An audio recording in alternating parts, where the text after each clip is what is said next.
Saludos amigas, amigos. Ustedes sintonizan Acento TV y este es su espacio de entrevistas y comentarios a partir de ahora.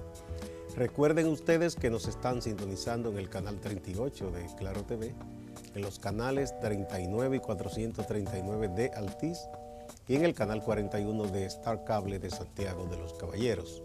También a través de las páginas acentotv.do y acento.com.do. El tema de este día, a partir de ahora, balance a la economía en el 2018. A la economía dominicana, sobre todo, vamos a hacerse énfasis, pero al mismo tiempo, como los procesos no se dan aislados, vamos a echar un vistazo también a la región en la que se encuentra la República Dominicana y un poco más allá del escenario mundial.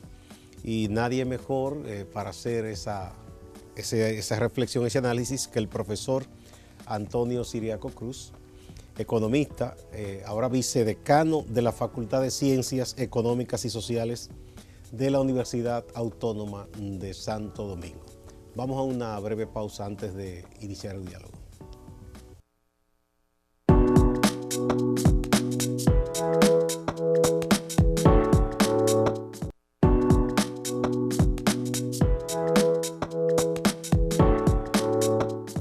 Muchas gracias por acompañarnos. Bueno, profesor Antonio Siriaco Cruz, vamos a ver un poco el escenario internacional, lo que estaba pasando en el mundo. Claro, claro. Todo esto, estas pugnas entre Estados Unidos y China, la situación de Europa. ¿Cómo usted ve este año, el aspecto mundial? Mira, Gustavo, yo pienso que evidentemente que hay algunos elementos que uno tiene que resaltar durante este año 2018 y proyectarlo al 2019 en el escenario mundial. En primer lugar, yo creo que esa disputa o amague de guerra comercial entre Estados Unidos y China es un elemento que ralentiza, en cierta manera, genera incertidumbre en los mercados. Y yo creo que eso se ha visto en los mercados de acciones, en los movimientos, por ejemplo, de los índices de la bolsa de Wall Street o las bolsas, por ejemplo, o las principales bolsas en el mundo, que suben y bajan, dependiendo incluso hasta de los tweets que envía el señor Trump. Bueno, Wall Street a veces uno comienza en la mañana, claro, y está dando unas señales, a media jornada otra y cierra de otra manera. Claro.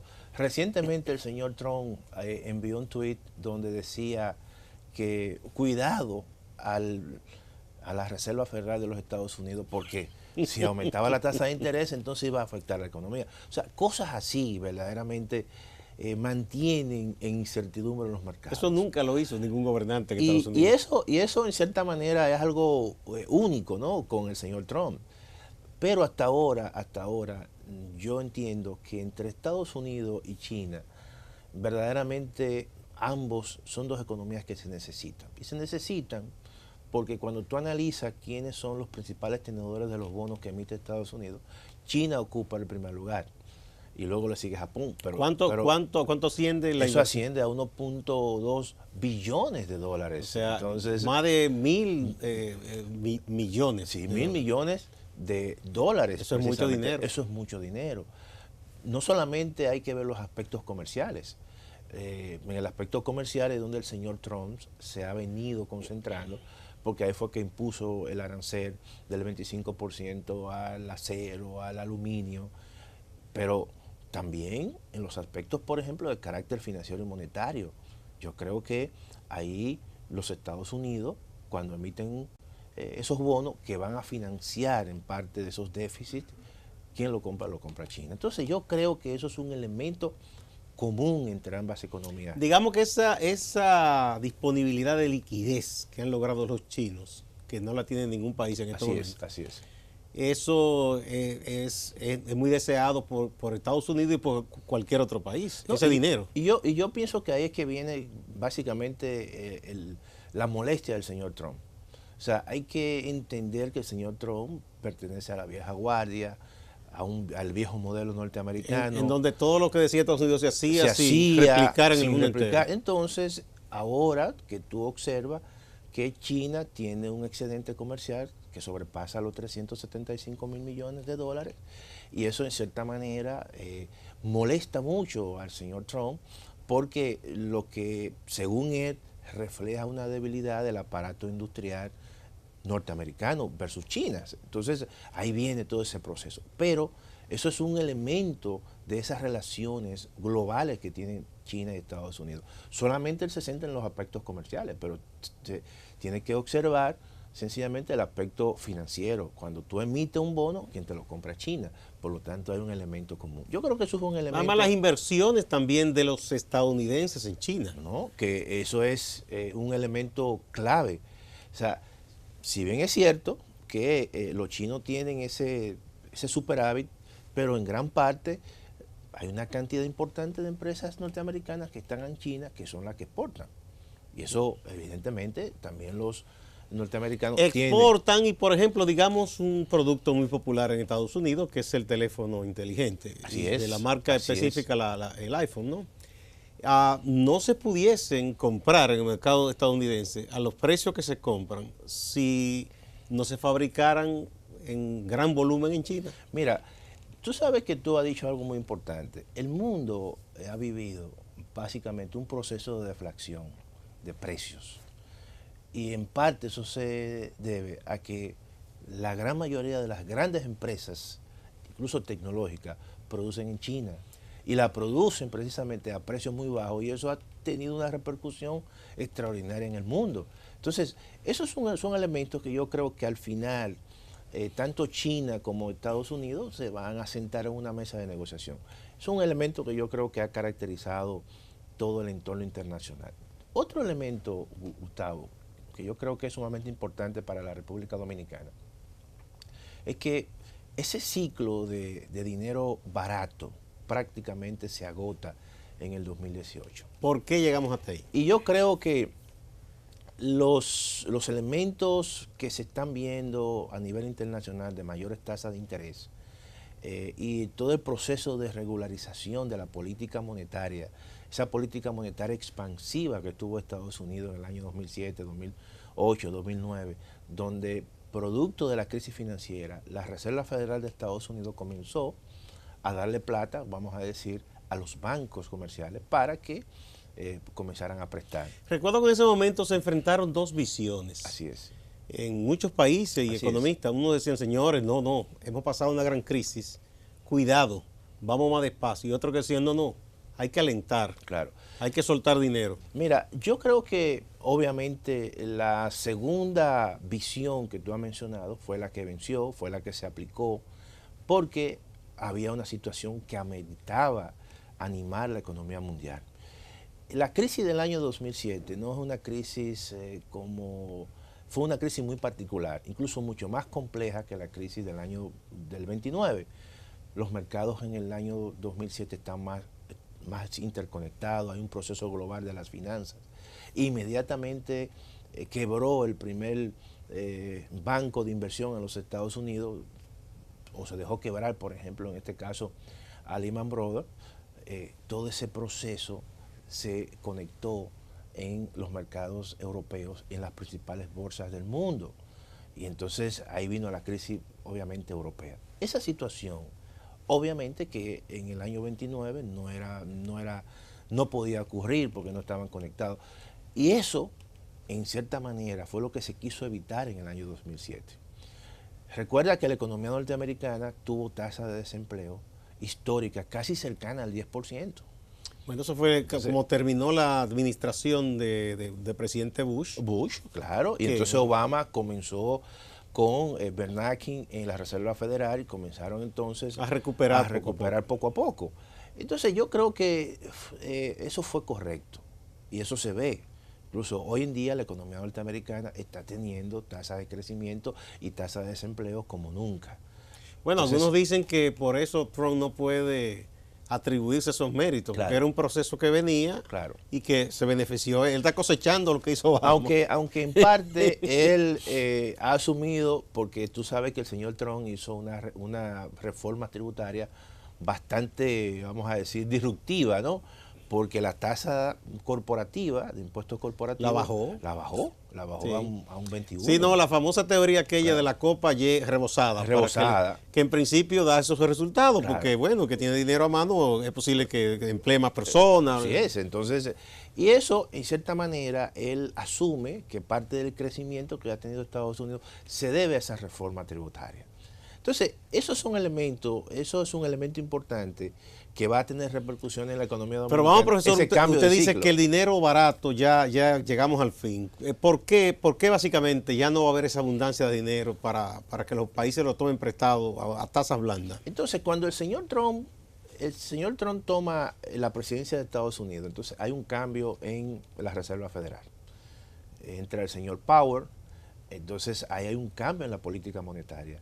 Ya como la economía norteamericana ha crecido bastante a tasa de crecimiento que terminará en un 3% y los niveles de desempleo son muy bajitos, entonces ya no hay necesidad de que los bancos tengan dinero muy barato. Entonces hay un cambio en la política monetaria, las tasas de interés comienzan a incrementarse y eso entonces hace que el dólar se fortalezca y es como que la política monetaria se endurece, ¿no? Y eso tiene repercusiones obviamente en toda la zona del Lo dólar. primero yo imagino es que está atrayendo de nuevo hacia Estados Unidos muchos capitales. Claro, que entonces, salieron a buscar que buenas salieron tasas a fuera. buscar tasas fuera, hay un aumento de las tasas de interés, los rendimientos de los activos en dólares son mucho mayor y entonces eso hace que el dólar se fortalezca. Y hay una presión entonces a una apreciación del dólar y las monedas, por ejemplo, como el peso dominicano o las monedas de los países que están en la zona del dólar, entonces hay una presión a una devaluación. Yo creo que eso es un elemento que a partir del 2018 se va a ver y 2019 se va a ver claramente. Un tercer elemento que yo creo que hay que resaltar a nivel internacional, Gustavo, es la variabilidad, por ejemplo, del precio del petróleo. Hasta septiembre de este año, del año 2018, obviamente que los precios estuvieron en una horquilla entre 60 a 65 dólares. Sin embargo, ya a finales de septiembre comenzó una caída de los precios internacionales del petróleo y hoy en día está a 49 dólares el barril.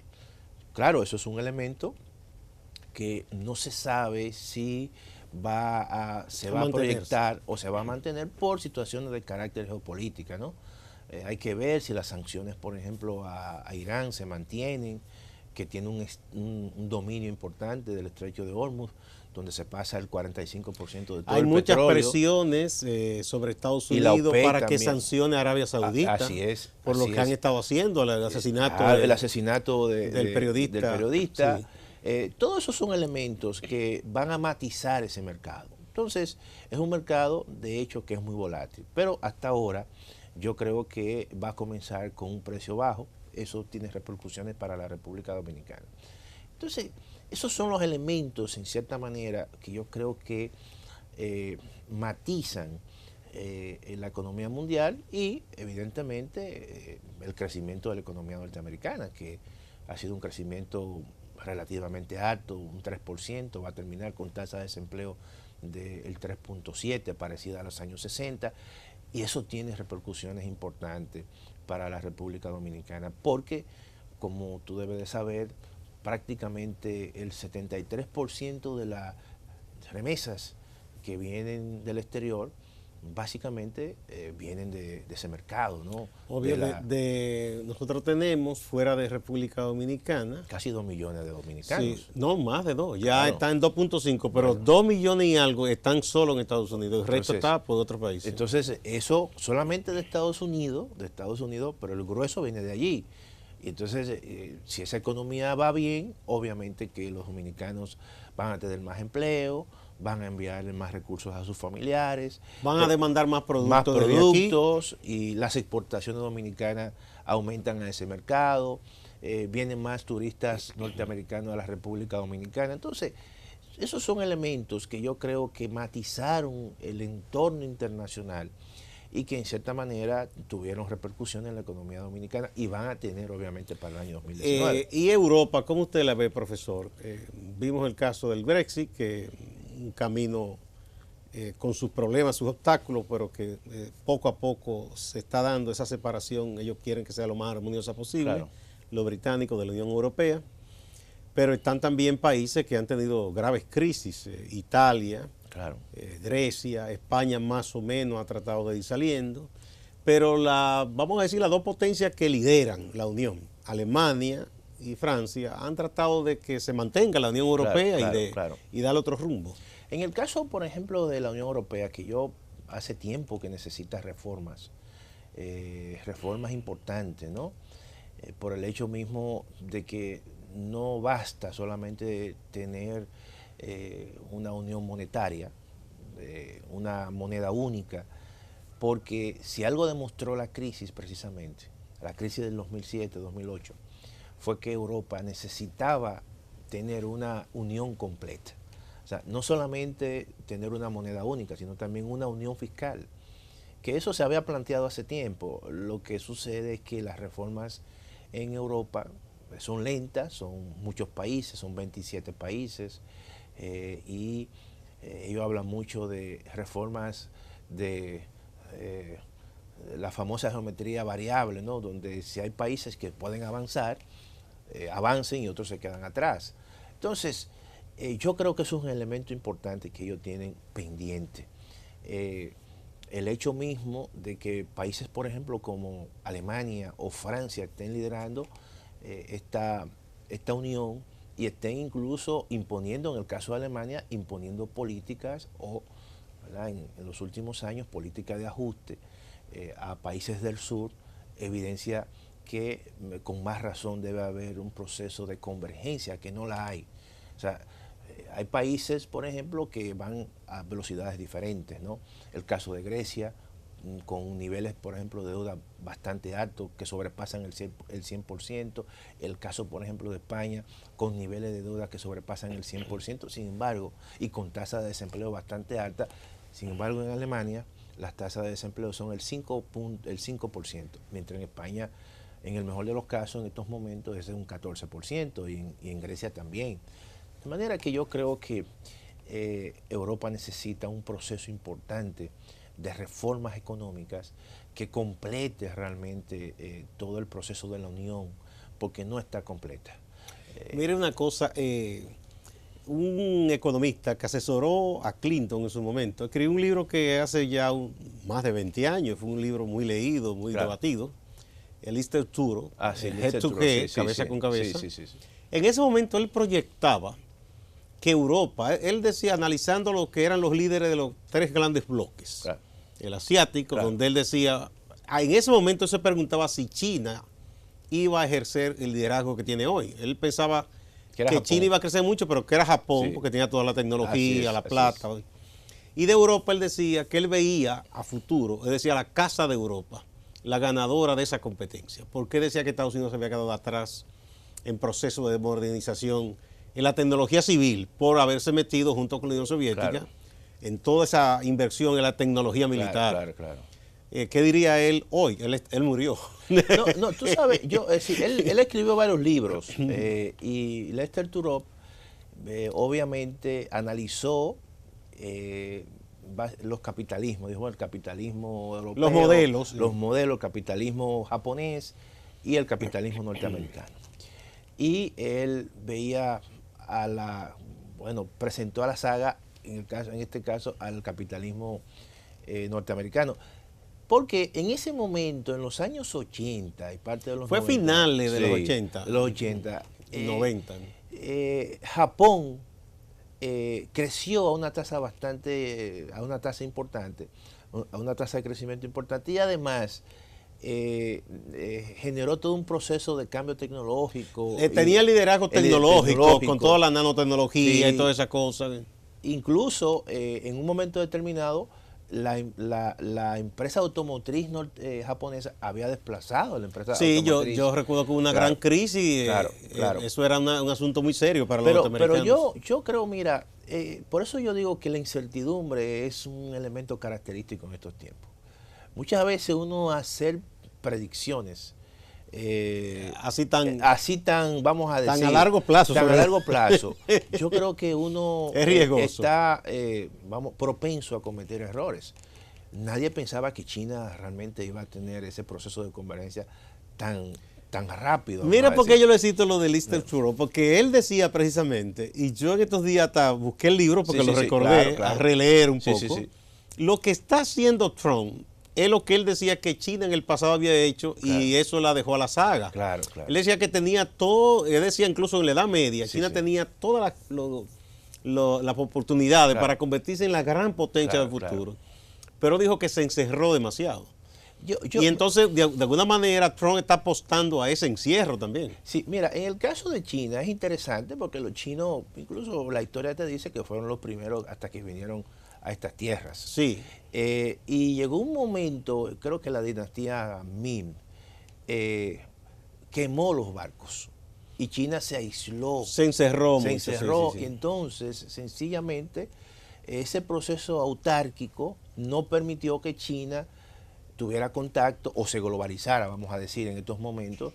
Entonces la globalización es un proceso que te permite tener transferencia tecnológica. Que se ha dado siempre, ¿no? Siempre la gente se piensa ha dado. que es algo de ahora. Claro. Eso, el comercio no es otra cosa que intercambio. Claro, que intercambio. Entonces, en ese momento, cuando los chinos se cierran, quienes surgen son los europeos que vienen a estas tierras y comienza el primer proceso de globalización. Entonces hay un mayor contacto, conocen nuevas tierras, eso amplía los mercados y eso es un elemento que yo creo, como tú has dicho, que aumenta realmente todo el proceso de comercio. El comercio es importante. Ahora, en el caso de China, yo creo que los chinos han aprendido realmente de esa lección. Ellos han aprendido de todo el mundo. Y de todo el mundo, ¿no? Y evidentemente eso le ha dado muchos resultados y además porque tienen una población y un mercado bastante grande que lo están aprovechando. En el caso de Europa, yo creo que Europa, vuelvo y reitero, necesita reforma. Y por el caso de Europa es bastante interesante y complicado, porque estamos hablando de 27 países. Vamos a poner un puntito ahí, profesor, y vamos a una pausa. Cuando retornemos, claro, hablemos un poco más de Europa y de eso que también economistas con una visión más liberal han criticado, de que el famoso estado de bienestar, que era la envidia del mundo, que se estableció en países europeos, ya colapsó. Y que se creó el famoso ciudadano irresponsable, de que lo hagan algunos, que lo tenía todo y no hacía mucho esfuerzo. Así es. Vamos a la pausa.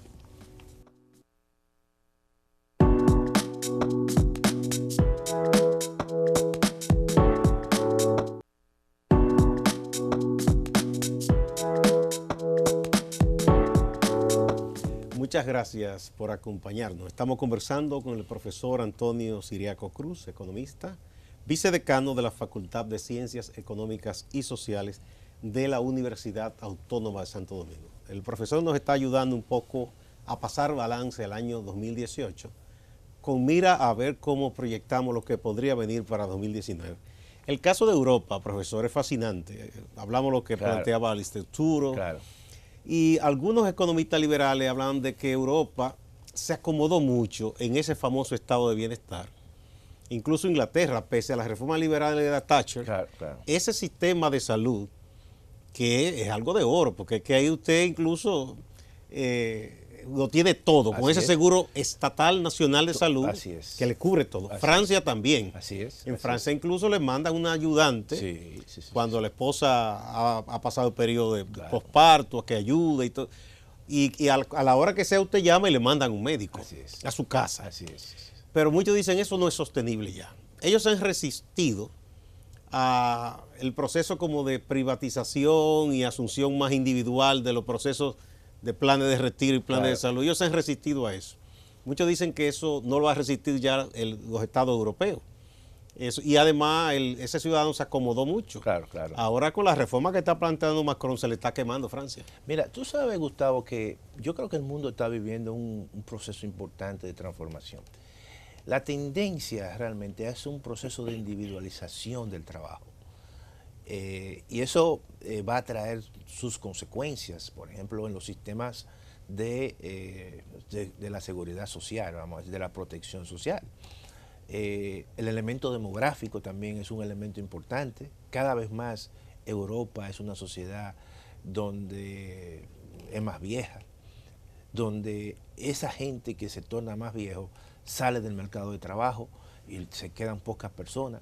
Para tú mantener una población muy grande que está fuera del mercado de trabajo. Con un nivel, con un promedio de vida que dura muchísimos años. Bueno, en el caso de España creo que son 85 años, que es el que tiene el mayor nivel de expectativa de vida. Entonces tú tienes pocas personas, pocos jóvenes que están en el mercado de trabajo, que son los que tienen que producir y aportar para mantener ese grupo de personas. Entonces, ¿qué ocurre? Y que durante los últimos años había un proceso donde tú permitías que las migraciones, los jóvenes, supliera la mano de obra, entraban a ese mercado de trabajo, un mercado de trabajo lo hacía mucho más joven, entonces suplía a ese grupo de personas que estaban en el retiro. Pero precisamente con el cambio, los ciclos políticos que se han dado, hay grupos nacionalistas que, bueno, en Italia, en el caso, por ejemplo, de Alemania, el caso de España en algunas regiones, que son grupos que han surgido en contra de los inmigrantes. Que también el caso de los refugiados tuvo mucho que ver, ¿no?, con la guerra en Siria, todo ese grupo de gente que iba, vamos a decir, en marcha hacia Europa. Todo eso generó un proceso de crispación, pero el elemento estructural está ahí. El hecho de que tú maltrates, no sé, o bloquees la entrada de inmigrantes, pero tú tienes un problema real. O sea, es un dilema. Es un dilema. Ellos necesitan engrosar la población económicamente activa, la PEA, que es la que va a producir para que la economía se mantenga y aporte, porque tienen casi todos todavía los sistemas solidarios de pensión. Y aporte para los envejecientes. Pero si no quieren extranjeros, ahí está el problema. No, entonces viene el problema, como está ocurriendo, los déficits que se va a generar en las pensiones. Todo ese estado de bienestar es un estado que es insostenible dentro de esa lógica y esa estructura etaria demográfica que hay en Europa. Por lo tanto, no es cierto que con ese grupito de jóvenes que están en el mercado de trabajo, que por más productividad que tengan, pero no es cierto que... Es una carga muy fuerte. Es una carga muy fuerte. Entonces, de alguna manera, los liberales en ese aspecto tienen cierta razón. Entonces, se debe revisar el asunto. Obviamente que se debe revisar, pero ¿cuáles son las consecuencias? ¿Cuáles son las soluciones? Bueno, las soluciones, hay personas que han planteado, mira, hay que aumentar las tasas impositivas, pero el problema es el siguiente, el problema es que... Hay países esos que pagan casi 70, como Finlandia. Eso te iba a decir. O sea, ya no hay margen para tú aumentar y hacer mucho más progresivo el sistema tributario en esos países, porque también eso entra en contradicción con un proceso de apertura y con las inversiones que pueden llegar ahí. Las inversiones en el mundo lo que están buscando precisamente son sistemas tributarios que sean muy laxos, ¿no?, donde se le considere, se le den exenciones, las tasas, por ejemplo, corporativas sean muy bajas, lo que ha hecho el señor Trump como una forma de atraer. Aunque se la ha hecho sobre todo a las empresas norteamericanas. Claro. Que la quiere de vuelta. Que la quiere de vuelta, pero en sentido general, también todas las empresas de cualquier país quieren. No, y como todo el mundo quiere que le monten fábricas, que le monten empresas para crear empleo, va a tratar de atraerlas como sea. Claro, entonces ese es un elemento y un problema que tiene Europa. O sea, Europa, y es muy evidente porque en Europa tú observas esos procesos tan bruscos demográficos de un envejecimiento de la población, y también en el caso, por ejemplo, de Japón, que la población está bastante envejecida. Sí, Japón, que es muy cerrado, está planteándose cuotas de migrantes también. Claro, porque necesitan. Necesita, y esa es en el corto y mediano plazo, eso es una forma de tú, vamos a decir, quitarle presión a esos sistemas de protección Hay otro social. asunto también interesantísimo, profesor, para que pasemos ya a la región aquí, porque Europa fascina mucho. Por ejemplo, en Suecia, que tienen 2 o 3 marcas que son marcas países para ellos. Por ejemplo, en el aspecto de la tecnología, de la comunicación, tenían los famosos Motorola. Sí, Motorola. ¿Qué tuvo que hacer esa compañía? Ellos no podían con esa monstruosidad de China. Y vieron otras compañías europeas quebradas, porque decían, en volumen esta gente nos traga. Así es. Somos un país más o menos pequeño, y si nos inundan estos mercados con muchísimas cosas mucho más baratas, por más que usted le diga a la gente que el producto europeo es mejor, una diferencia 70-30. Claro. La gente compra más barato. Claro que sí. Siempre se imponen los precios. Más en una tecnología que se cambia rápido. Entonces, ¿usted para qué gastar tanto? Claro. ¿Qué han hecho ellos? Ellos han buscado nichos en esa tecnología como especie de nicho boutique. Así es. Hacer algo muy especializado.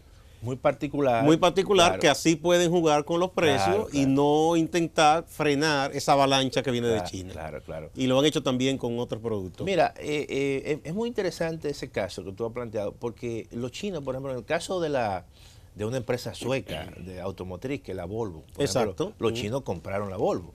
Sí. Y no, porque... Y no le quedó más remedio que vendérsela. Y no le quedó más remedio que vendérsela. Pero está pasando también algo muy parecido en Alemania con la Mercedes-Benz. Bueno, creo que son de la India los principales dueños. Los principales dueños son de la India, pero una parte también de los accionistas son chinos. Ya también. Y hay un proceso de deslocalización que se ha dado de esa empresa y hay una preocupación de los alemanes que durante mucho tiempo... Eso era su orgullo. Su orgullo, buenos salarios. Entonces hay sindicatos que dicen, bueno, pero es que ahora con este proceso de... Una gente tan comparona que venga un chinito a mandarlo. Incluso bajándole salarios. Sí. Entonces, bueno, porque ellos tienen que hacer que sea rentable. Claro, y si hay un problema ahí... Claro, no, y además, generalmente los chinos, por eso yo decía que los chinos, la irrupción de China ha generado todo un proceso de deflación de precios en el mundo, en todo tipo de productos.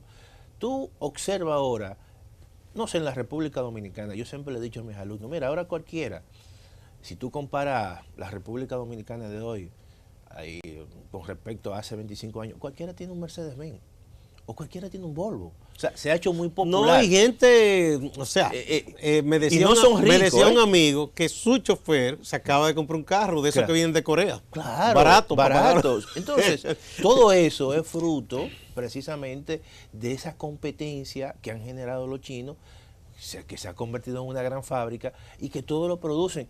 Oye, y como quiera que sea, lo van a producir más barato que... Por lo menos le han quitado esa comodidad en que estaban las potencias hasta el momento conocidas de G8 o G7, que decían, no, ellos no van a...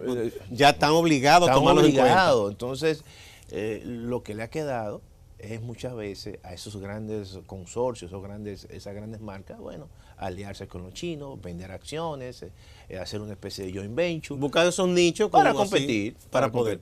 Bueno, aquí, por ejemplo, hubo una repercusión hace ya un tiempo y mucha gente no se dio cuenta.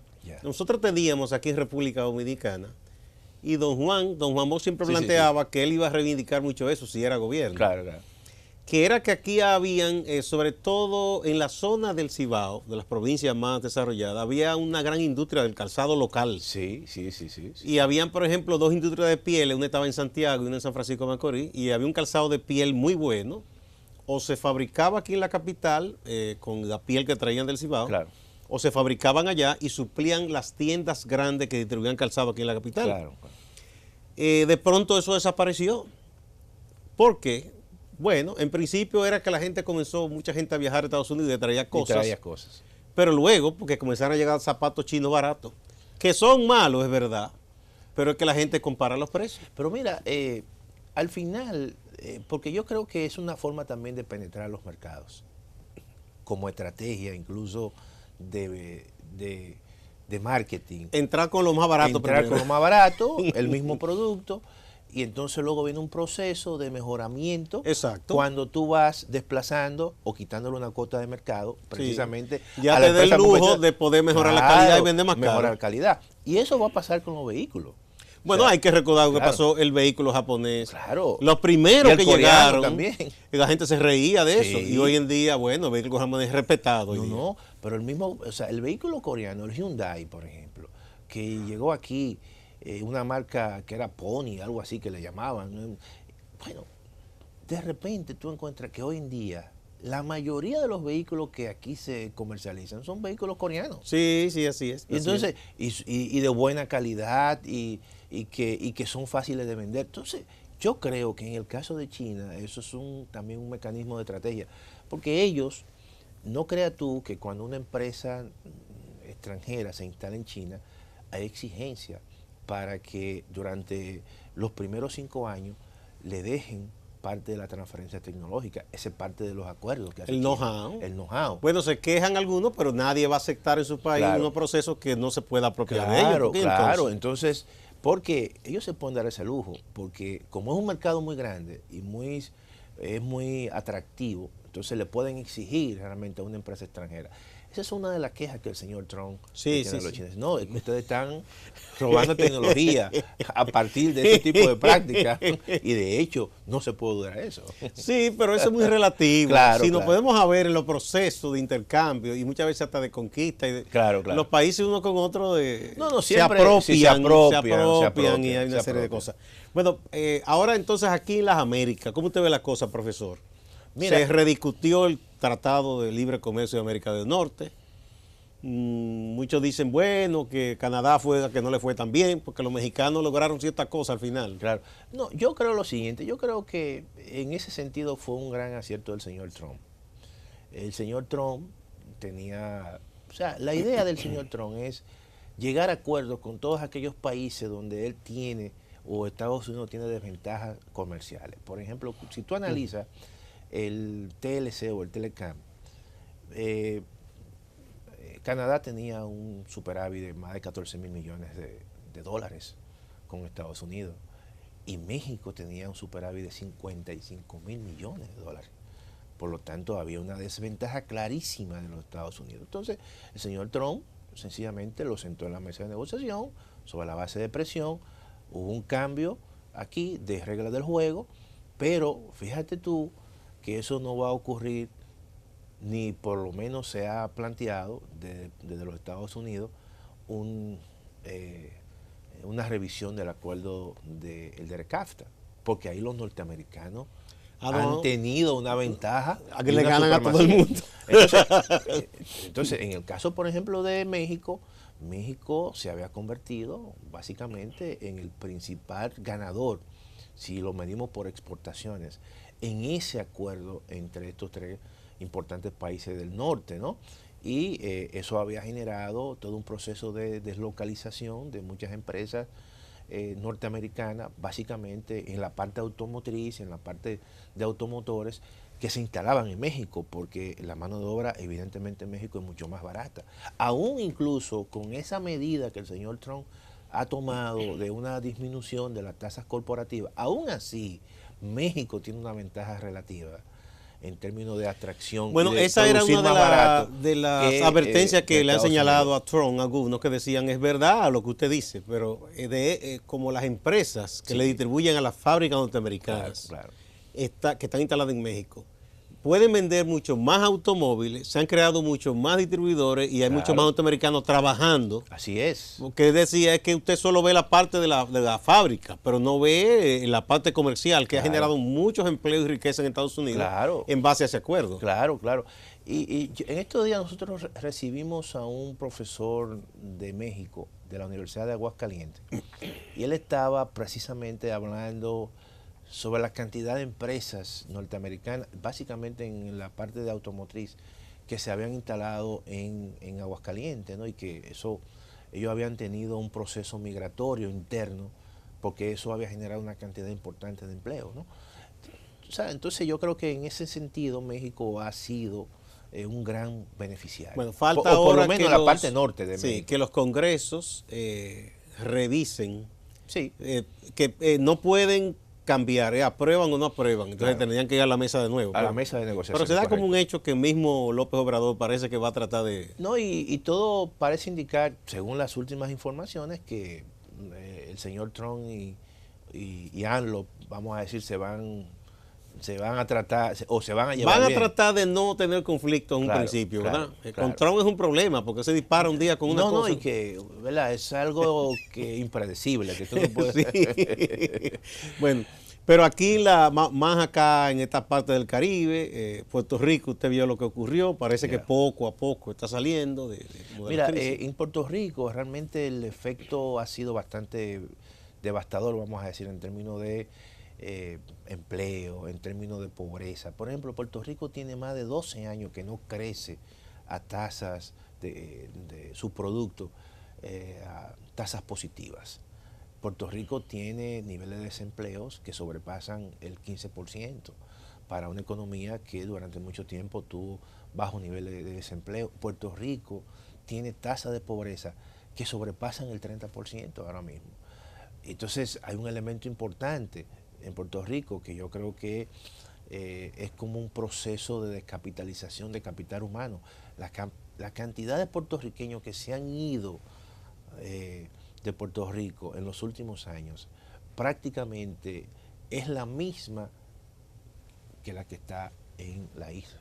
Más de 3 millones de puertorriqueños, creo que en términos en las últimas décadas. Sí, y con el efecto de esos huracanes fue terrible. No, entonces eso, bueno, eso, como dicen, aceleró todo ese proceso de salida. De manera que yo creo que ha venido con las transformaciones y el famoso acuerdo fiscal, una junta fiscal que se creó, que eso le quitó un cierto nivel de independencia, por ejemplo, a la gobernación de Puerto Rico, porque el presupuesto que se hizo fue sobre la base de esa junta fiscal y eso implicó recortes importantes, incluso la Universidad de Puerto Rico le recortaron. Que es una buena universidad. No, excelente. Ha estado sufriendo mucho. Claro, más de 400 millones de dólares.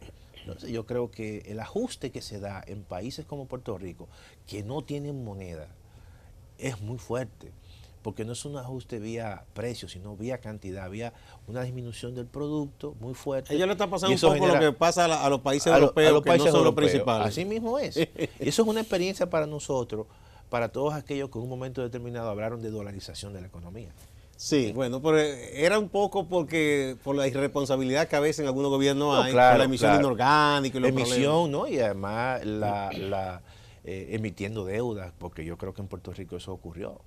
Puerto Rico... Sí, hay un serio problema. Un serio problema. Puerto Rico no ajustó su Pero economía. ellos están diligenciando. Aquí yo entrevisté a un profesor, que él es profesor en la Universidad de Washington. Sí, sí. Y él decía, inclusive, en medio de todo esto, pues, porque él es parte de un grupo de académicos, claro, están tocando puertas buscando inversionistas. Ellos dicen que, bueno, que ahí están tratando de crear cierto tipo de condición que atraiga inversión a Puerto Rico. No es tan fácil porque después de lo que ocurrió... No, pero yo creo que en el caso de Puerto Rico necesita una buena inyección por parte del gobierno federal de los Estados Unidos. Bueno, con el señor Trump ahí no va a ser tan fácil. O sea, yo creo que el esfuerzo que se está haciendo buscando inversión realmente se puede quedar en el vacío. O sea, ese tipo de países cuando llegan a esos puntos necesitan una fuerte inyección, que fue lo que pasó con la Unión Europea, por ejemplo, con los países que quedaron muy maltrechos. Entonces Alemania, que era un país superavitario, tuvo que financiar gran parte de esos países que eran deficitarios. Exactamente. Vamos a una pausa. Cuando retornemos vamos a hablar ya de República Dominicana directamente, profesor.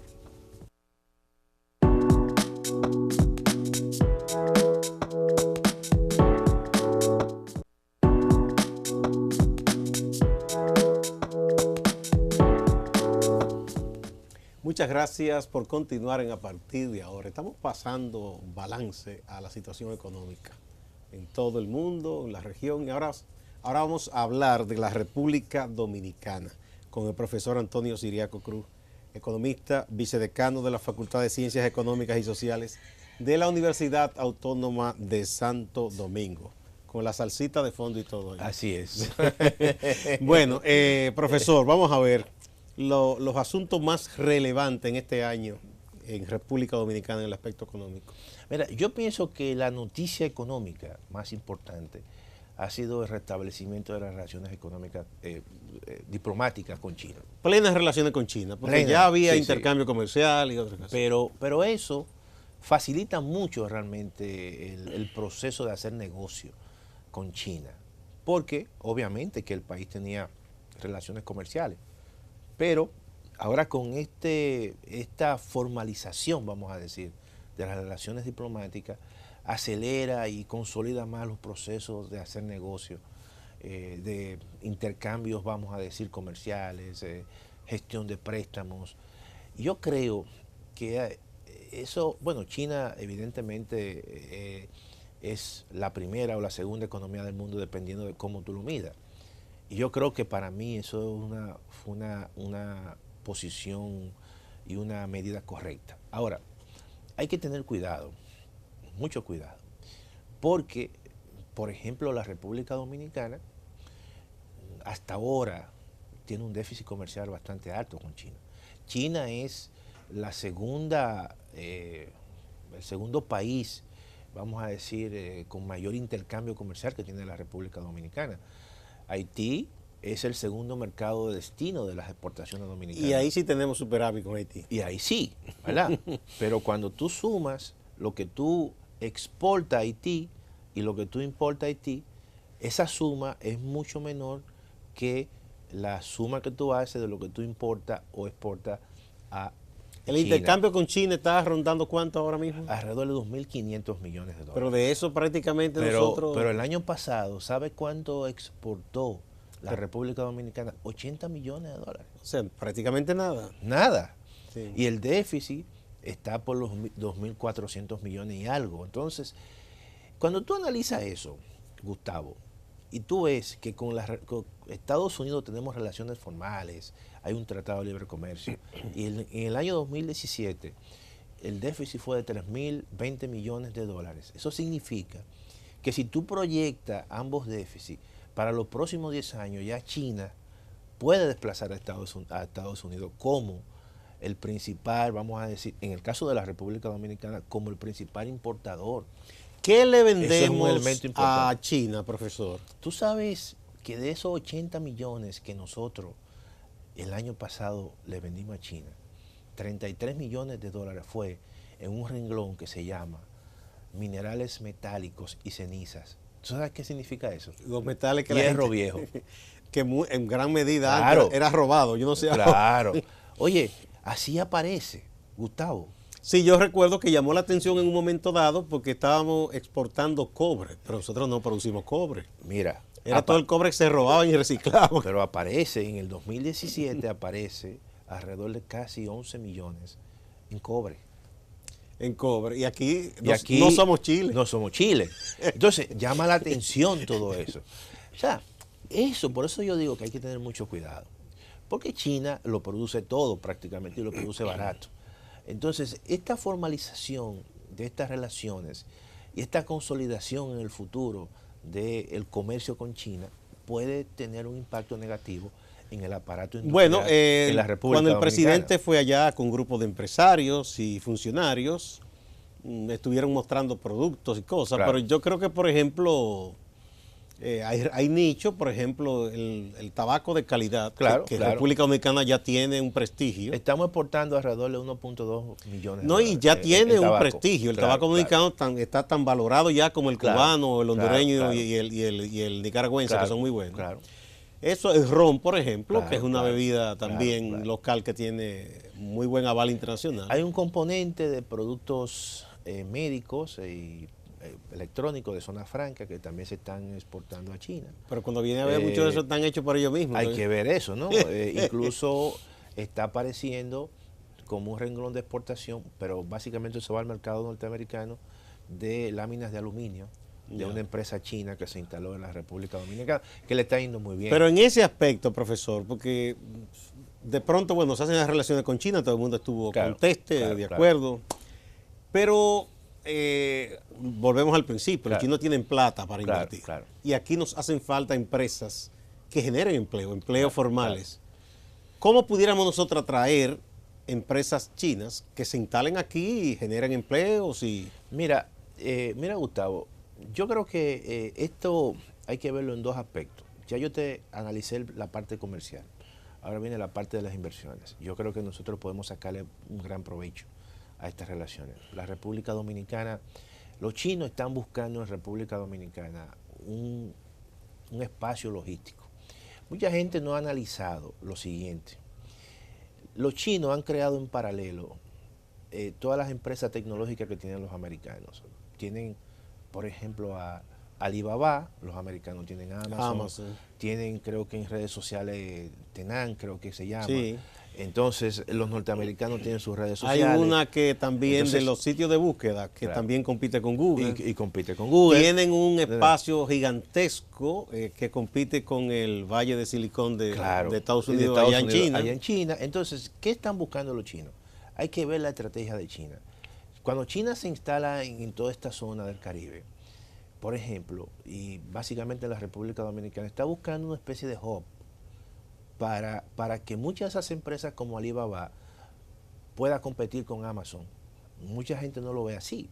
Cuando China se instala, por ejemplo, tiene muchas inversiones y da muchos préstamos a Bahamas.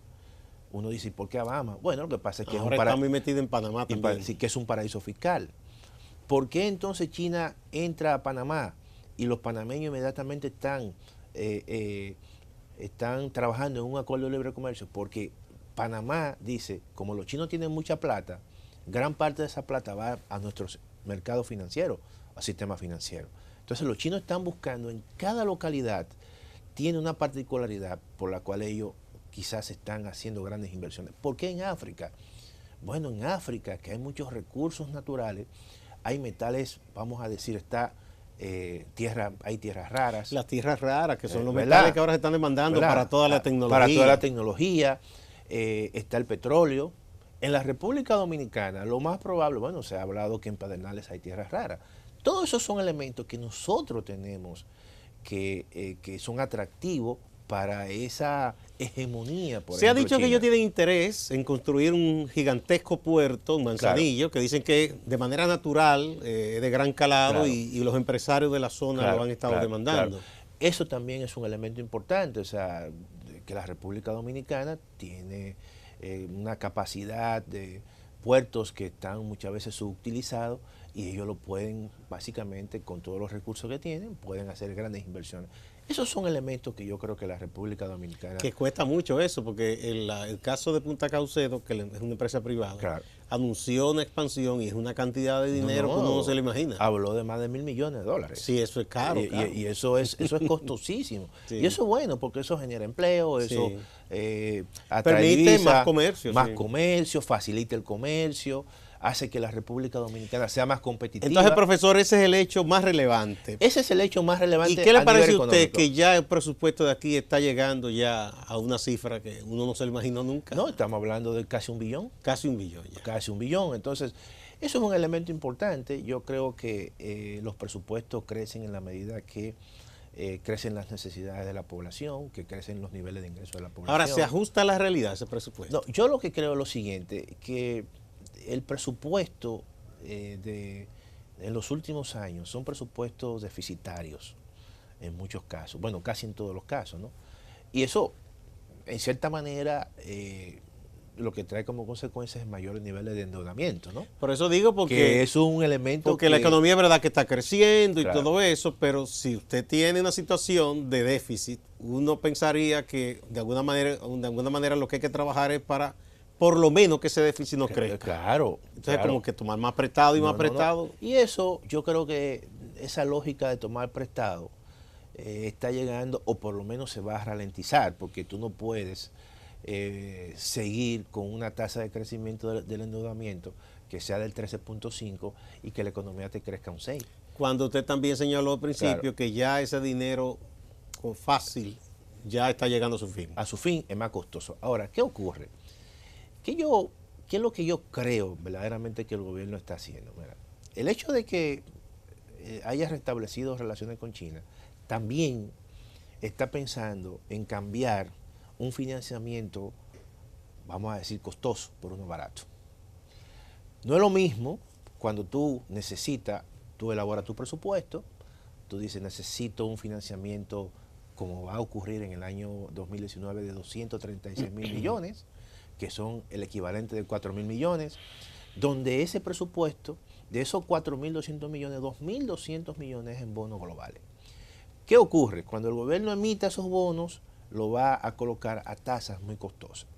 Ahora, ¿qué el gobierno piensa? Dice, bueno, pero también hay un componente que ya como tengo relaciones formales con China, a China le sobra el dinero, como ha ocurrido, yo puedo utilizar 600 millones de dólares, ¿verdad? En vez de buscarlo a los mercados de capitales, China me lo presta y me lo está prestando a una tasa de un 2 a un 3%. Entonces, si yo hubiese como gobierno tenido que emitir esos 600 millones y buscar los mercados de capital, lo hubiese emitido a una tasa de un 6, me estoy ahorrando un 3%.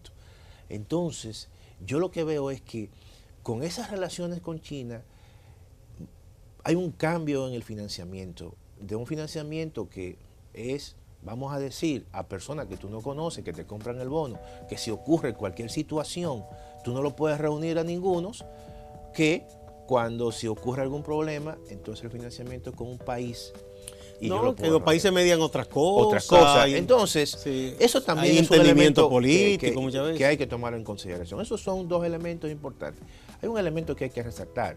También la economía dominicana terminará este año con un crecimiento importante, pero es un crecimiento que se debe mucho al ciclo de la economía norteamericana. Y que, Gustavo, por cada 1% que crece la economía norteamericana, esta economía crece 1.6. De manera que... Pues esperemos que siga creciendo. Oye bien, esa situación de una ralentización para el próximo año o desaceleración del crecimiento de la economía norteamericana va a tener repercusiones en esta economía. En resumen, es posible que el 2019 no nos vaya quizás tan bien. Yo lo que creo es lo siguiente, es que todos los indicadores dicen que la economía mundial va a crecer menos, que la economía norteamericana va a crecer menos. Entonces eso implica que ese impacto, ese choque tan positivo que hubo en el año 2018 se va a reducir. Bien. Bueno, esa no es una forma pesimista, yo pienso que es realista. Así es. Muchas gracias, profesor Antonio Ciriaco Cruz, economista, vicedecano de la Facultad de Ciencias Económicas y Sociales de la Universidad Autónoma de Santo Domingo. Yo creo que ya entendemos un poco mejor el panorama internacional y el local con esas explicaciones que usted ha dado. Muchas gracias a usted, Gustavo. Amigas, no se vayan, que hay más en Acento TV.